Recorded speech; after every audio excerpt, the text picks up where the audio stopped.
Ladies and gentlemen, welcome back to the Unstuck movement. I am your host, Rob Z. We created this podcast for you to have examples of breakthrough for your life, right? So these are true testimonies of breakthrough to give you an example that it's real for you, it's possible for you to break the chains that have been holding you back in your life. An amazing group of leaders that has helped me break chains in my personal and professional life is the Connected Leaders Academy run by Jose Escobar. They are the sponsor for this podcast. If you want to find an incredible group of leaders from all around the world, check out connectedleadersacademy.com or find Jose Escobar on Facebook or LinkedIn. Today, I have the powerful Micah Yott with us. This episode is with Micah, an artist, musician, and writer, discussing the transmutation of trauma into art and his journey of redefining superheroes through his graphic novel, The Silent Scream, and is dedicated to inspiring personal growth at his nonprofit, A.R.C. Micah, thank you so much for being a part of the Unstuck movement. Thank you for having me. I appreciate it. Absolutely, my friend. Really good to have you here. And when we start these episodes, I love to kick things off with a question. We ask better questions in our life. We get better answers in our life, and we find ourselves experiencing bigger breakthroughs. And I love moments of breakthrough. To me, they are fascinating because I've had many of them for me in my life that have been definitely transformational. And I know you have also. But I wanted to ask you, if you had to pinpoint one decision that led to your decision to stop serving everyone else and start serving yourself, what would that decision be? That decision would have to be to change or to die. And I know that sounds pretty dramatic, but when we get to a point in our life where you are pretty much at your wit's end and you serve everyone instead of yourself, you realize that you can't keep going, and it's going to kill you. So you have to ask yourself, you might as well change or die. It's very true. I mean, there's when you boil it down and you decide to make that change in your life, the old you, I mean, you're talking about figuratively, but also literally, but figuratively, a part of you has to die in order. I've been going over this quote in my head over the past couple of days because it's so good. You can't become who you are. So if you're becoming the next version of yourself, you can't be who you are right now. And that means that version of you has to die. It doesn't mean your personality has to completely change. It doesn't mean everything has to totally change, but that part of you that's holding you back, it has to die for a new you to emerge. What was this process for you? Go in depth on when you talk about dying, you're talking literally. Yeah. Are you cool going there? Oh yeah, absolutely. Absolutely. I mean, it was a year and change ago, but I've made a lot of progress with the healing throughout this past year. When I was going through this stage in my life where nothing was working for me, I had big dreams and making moves, and things were just falling apart. And I had to ask myself, what am I doing wrong? And it was a simple answer. I was serving everyone else besides myself. I was sacrificing my needs for everyone. Didn't matter who it was. Because that's what I felt like I needed to have validation for my life, my whole life. Until it got to the point where I was a 39-year-old man who had to walk away from another job that wasn't valuing my worth. Despite loving it, I absolutely loved being a carpenter, but I went from job to job not being valued. And I had to ask myself, what was I doing wrong? And the massive blind spot that I had was I just didn't value myself. So how could other people value me? I depended on validation from outside instead of having self-love. And that was the biggest takeaway for me. So when I made a decision to make a change in my life, a drastic one, where I had no job and no home, no income, and I had to start over basically and to give up everything,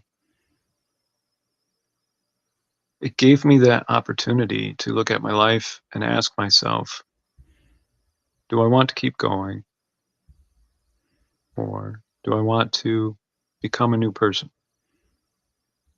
And I made that decision, change or die. And I let my old self die. So when you let your old self die, what does that actually look like? Mm.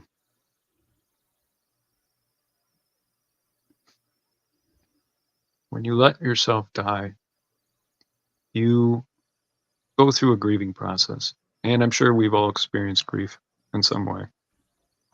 And when you go through grief, you're going to go through stages, the depression, anger, all of them. And it's the same thing when you want to let yourself die.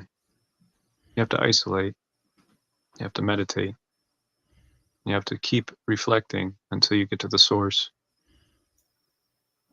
And then once you find the source of your pain, you have to accept it, make it real, write it down if you have to. And then you can let go of it. Only then, after acceptance, become someone else. How long did that process last for you? Right? This is I'm asking. I've gone through a similar process. I would say twice in my 30s. I went through. The most recent process was like a couple of years. Seemed like I was going through this process. I don't think these processes happen overnight, and sometimes they're not even welcomed. It's like necessary. Like it's like I can't explain, and maybe I'll be able to. I could probably explain in part now, but years from now, with hindsight, I'll be able to explain in full why it had to happen. But it had to happen. It's like I couldn't stop it from happening, but also at the same time, I resisted it from happening at times, embraced it happening at times, saw the vision for it at times, saw just the confusion in it at times. So this process was like long, and I'm still like on the tail end of it, but I'm on the tail end of it. So how long of a process was this for you? Mm. And how did you hold on to a conscious decision of, hey, this is what needs to happen? Because in the midst of it, it can feel like freaking chaos and like you ruined everything, right? You made the wrong decisions, you made the wrong moves, you're falling into like the unknown, right? The unknown. So what was that journey like? Yeah. Well, when you were speaking, it reminded me of all of the moments. I want to say hundreds of moments of self-doubt where you're like, the intrusive thoughts are taking over and they are just convincing you that you are a fool and you made the wrong choice. But it's the quiet moments without the intrusive thoughts that balance you, where you remember that you are following your heart.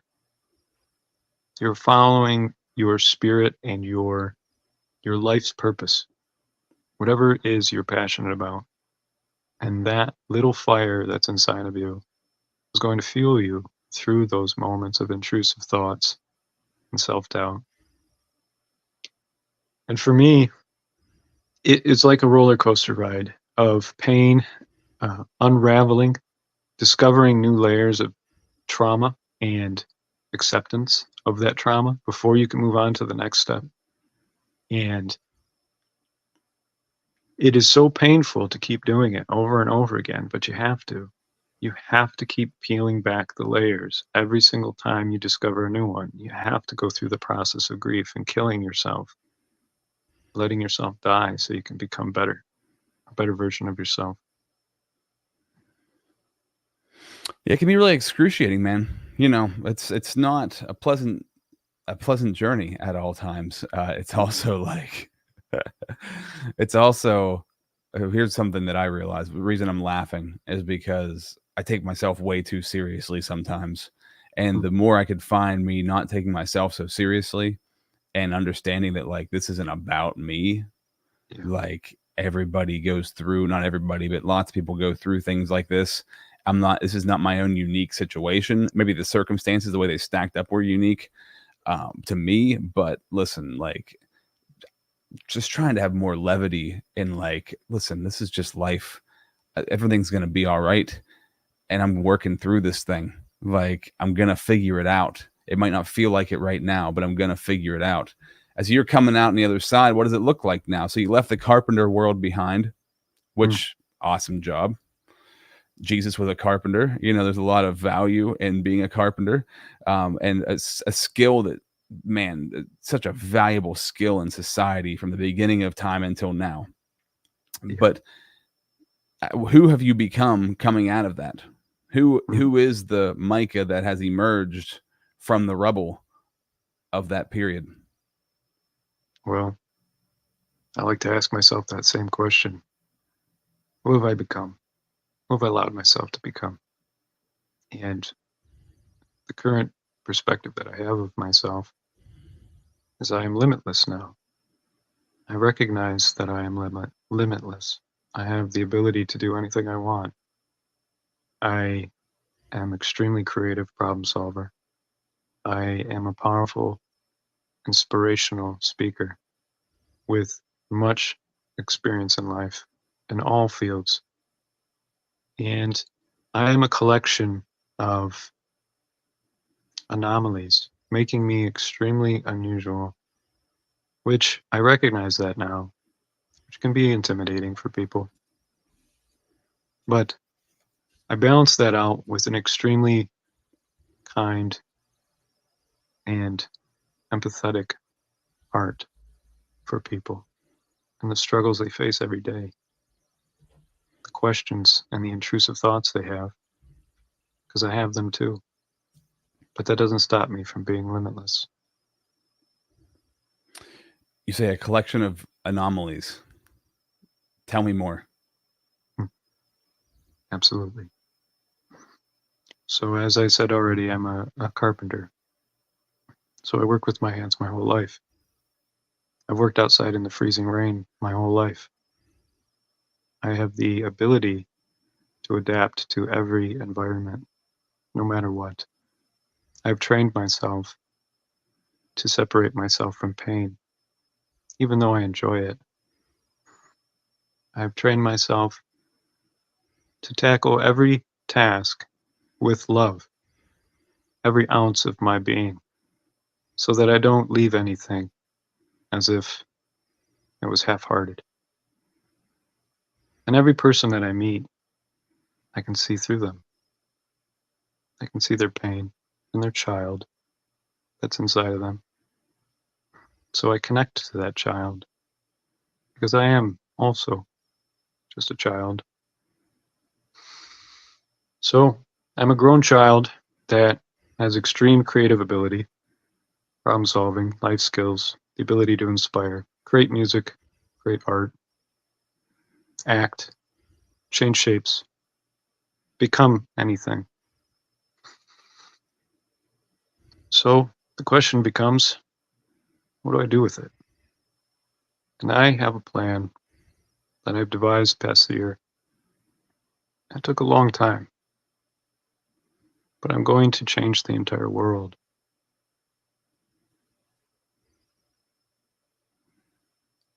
Good plan. Hmm, I like it. You say that it's interesting about changing shapes, right? So the leading question into this episode was all about deciding not to be living for other people, right? This people pleasing.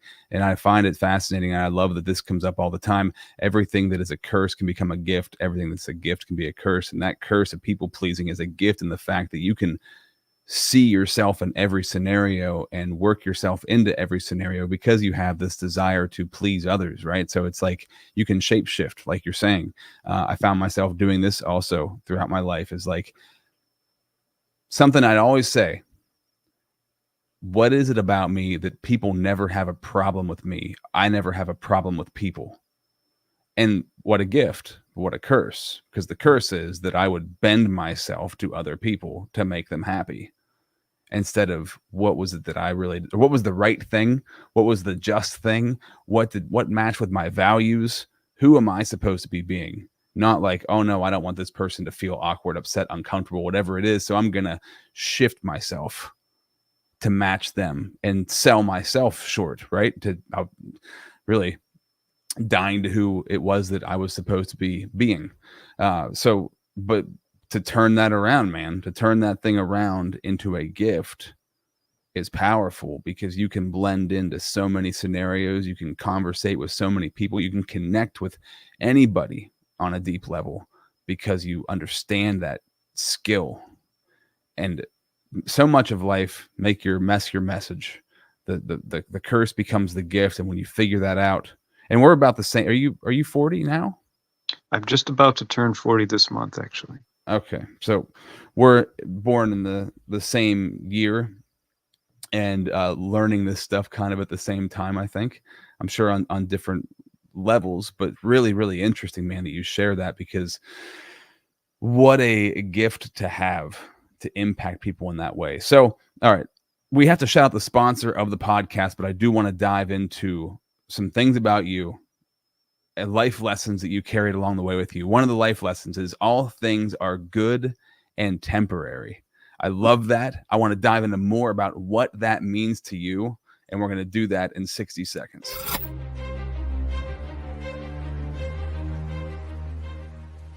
Hi, my name is Jose Escobar, and I'm the founder and CEO of the Connected Leaders Academy. We're a growing tribe, a community of entrepreneurs all over the world, globally, all across the country, high performers, titans of industry. If you're an entrepreneur and you're looking to grow personally and professionally, scale your influence, develop your skill sets, move the needle in your business, more clients, more money, more profit, the bottom line, and of course, grow your circle and your network like never before, this is where you want to be. Join the Connected Leaders Academy today. We are scaling massively. We want to welcome you in. Check me out on Instagram and on Facebook, the @ JAESCO25. We look forward to having you join us. Take care. All right, Micah. So we're going to talk about what's going on with you right now. Your graphic novel, right? The Silent Scream, talking about your nonprofit A.R.C. ARC. But I want to know what this life lesson means to you that had a huge impact on you. All things are good and temporary. Speak on that a little bit. How has that played a big role in your breakthrough? Oh, absolutely. So a mantra that I first had to come up with every single morning and remind myself while I'm getting up and looking in the mirror, waking up for the day, was to reflect on everything that is meaningful in my life, including all of the pain. And once I went through everything in my head, I would tell myself, after I splashed some cold water on my face, that all things are good and they're all temporary. This idea is like, it's not anything new.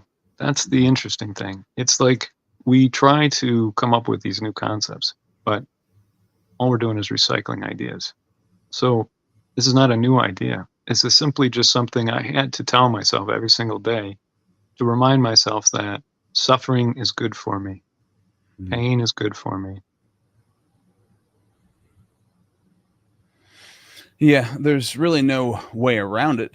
And it's how you view it and how you embrace it, how it plays out and has an impact in your life.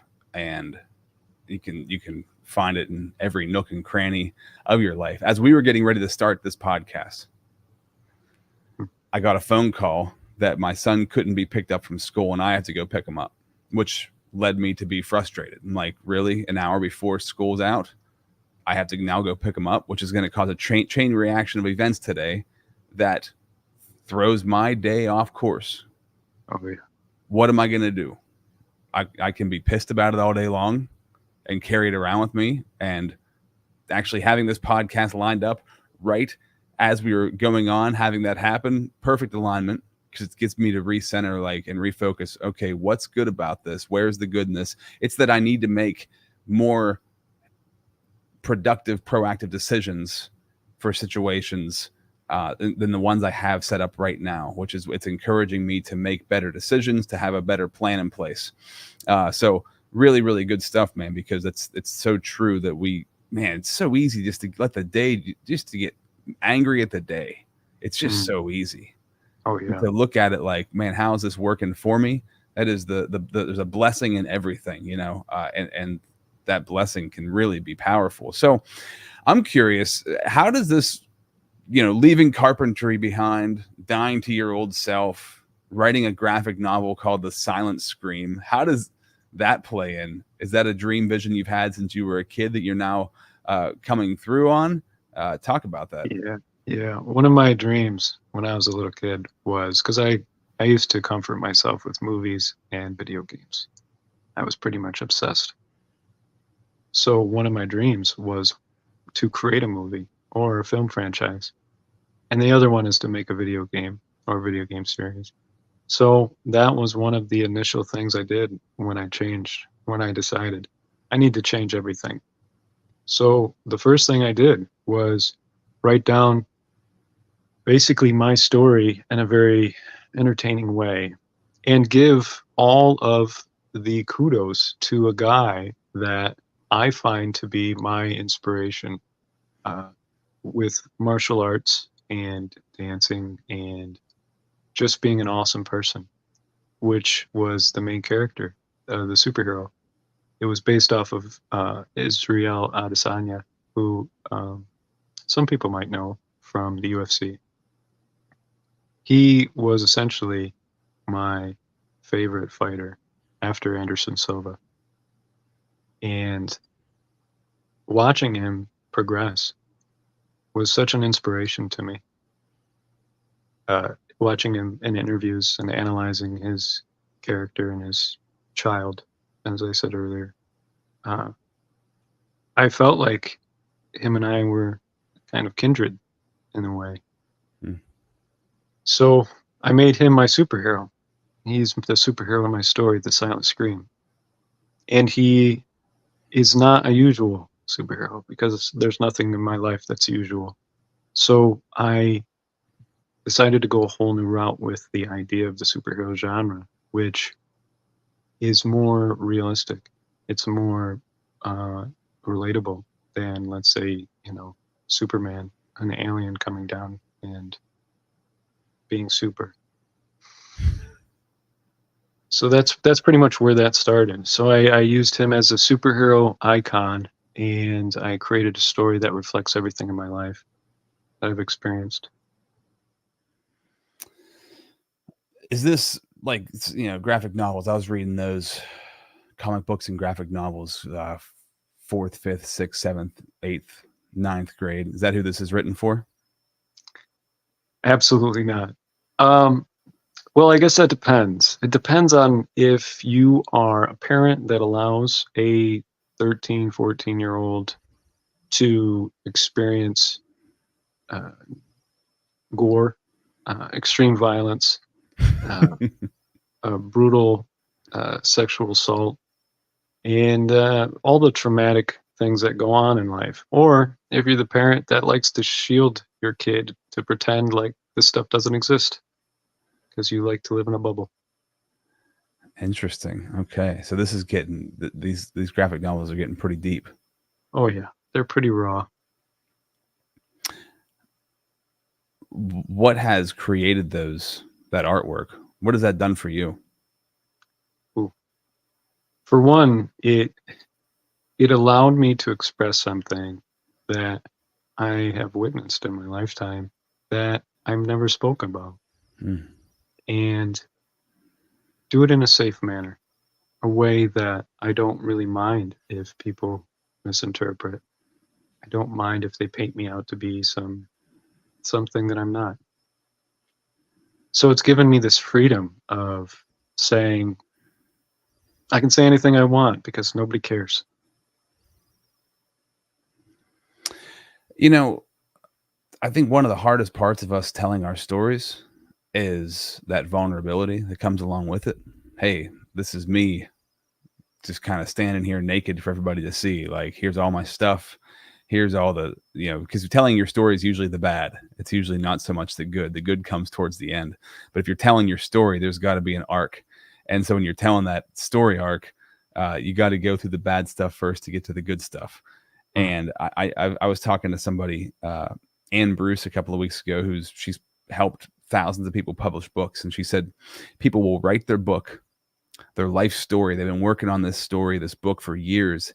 They'll have it published, they'll get it printed, and they'll put all the books in their garage, and they'll never tell anybody about it. They'll never sell it. They'll never put it out there because they're afraid of the vulnerability of putting their story out there and what people are going to think.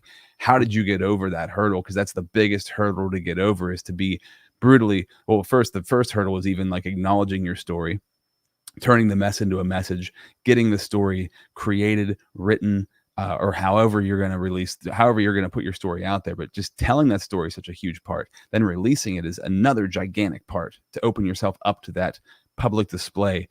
What was that journey like for you? How have you gotten through it? Yeah. The exposure is one of the hardest things. I spent most of my life avoiding people because of my own fear of vulnerability. So the one thing I had to ask myself was, am I okay with being exposed as something that I'm not? Am I okay with being misjudged? And I was at such a point in my life where I suppose it could be desperation, or it could be a lack of value in life. Maybe it was a laissez-faire attitude, or maybe I was just, I don't know, just didn't care. Just thought, fuck them, If they judge me wrong, who cares? It's them, not me. They are projecting their own perspective onto me so that I'm the bad guy, so to speak, as Scarface said. And so being able to own that and to sit with that gave you the ability to put that message out and not recoil as it's happening. Yeah. Let them hate you. Yeah. They'll love you eventually. Oh, there's so much healing in your story, man. If you're telling the truth about what you've gone through and the process that you've made it through, somebody, people seeing that, they're going to heal from that. People reading that, they're going to experience a breakthrough from that, right? It's like planting that seed. And I feel like our stories are these seeds, and it helps us, but it also helps so many other people. So I just want to commend you, first of all, on being able to do that, because it's a really, really difficult thing to do. And it's a really hard experience to go through. As there's still just personal experience. I've told some of my story. I haven't told all of my story. And as time goes on, I can release more parts of it, which is like healing more parts of me. So it's just interesting. And some things are still unfolding. So it's interesting to like know, okay, here's where I am right now, and what am I ready for? And sometimes you're not even ready for it. Sometimes it's like, well, screw it. I just got to do it now. I just got to put it out there.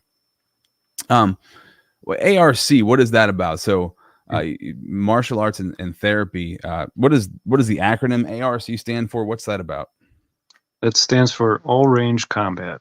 And that idea came to me when I was thinking about a gym or martial arts dojo that would fit something that I've always wanted, which is combining martial arts with therapy and weaponry. And there's so many forms of therapy out there besides group therapy and sound therapy.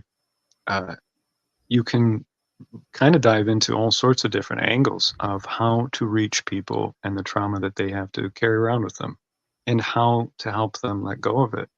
And jiu-jitsu and martial arts and self-defense, everything will help them let go of it and accept the trauma that they experienced and be empowered by it, because they overcame it and they let go of it, it will remind them of how strong they are, how unbreakable.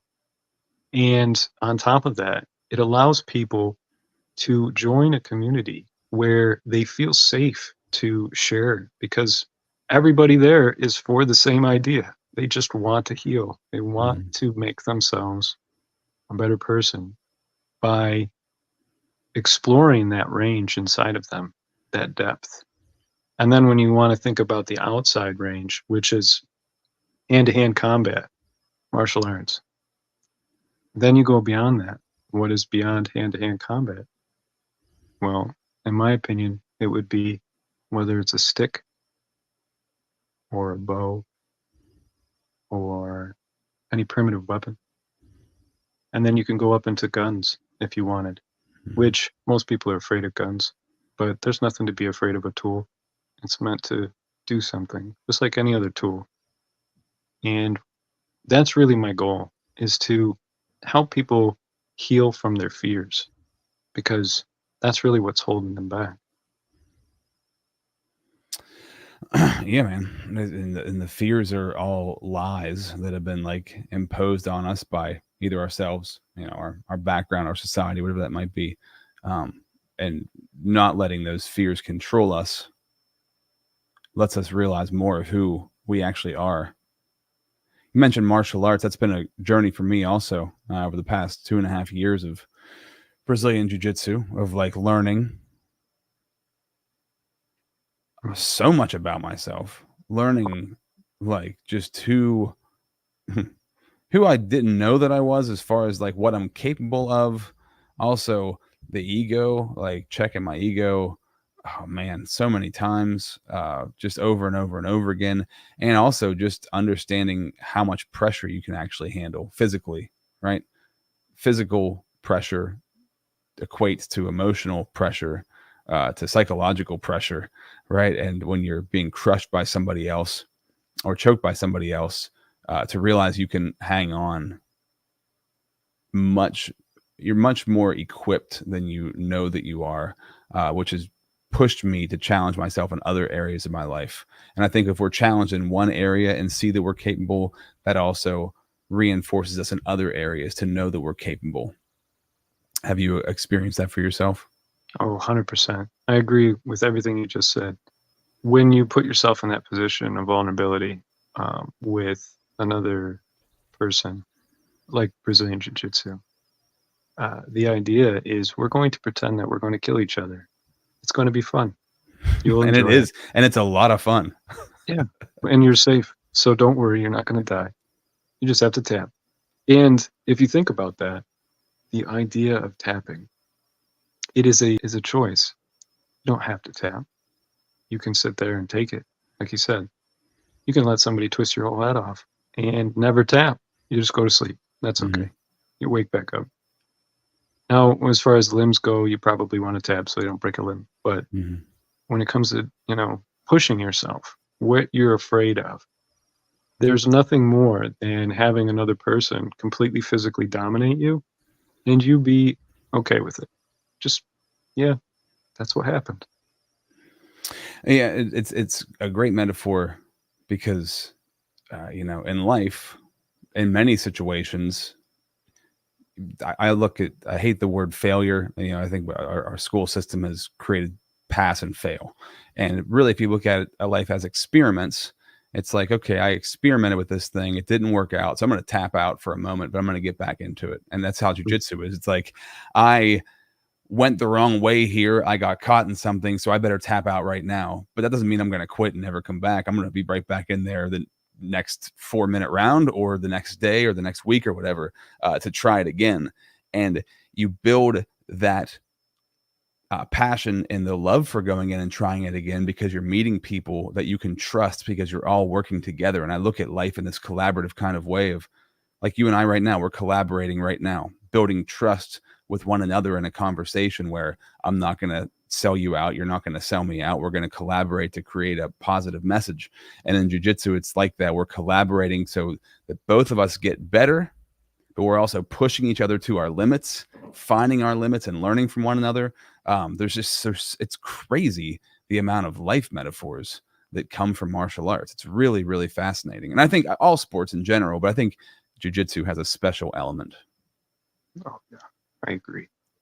Jiu-jitsu is one of them sports where it transcends. Yeah. So as we wrap this thing up, man, this has been a really interesting conversation, Micah. I really enjoyed just hearing your story. If people want to find out more about you, go to your link tree. So that's linktr.ee/Micah Yott. You can find all of your links there. I'll put this into the description for this episode. But anything you want to leave the audience with before we sign off? Sure. If I were to say that everything you've ever wanted in life was simply out of your arm's reach, just beyond, you would probably laugh and say, no, it isn't. But in reality, it's just beyond the fear that you hold on to that keeps you from it. So once you get past that, or you punch through your fear, the whole world is yours. So punch through that fear. That's really good, man. I love that. A testimony of breakthrough from Micah Yott. Thank you so much, sir, for being a part of the Unstuck movement. Thank you for having me. I appreciate being here.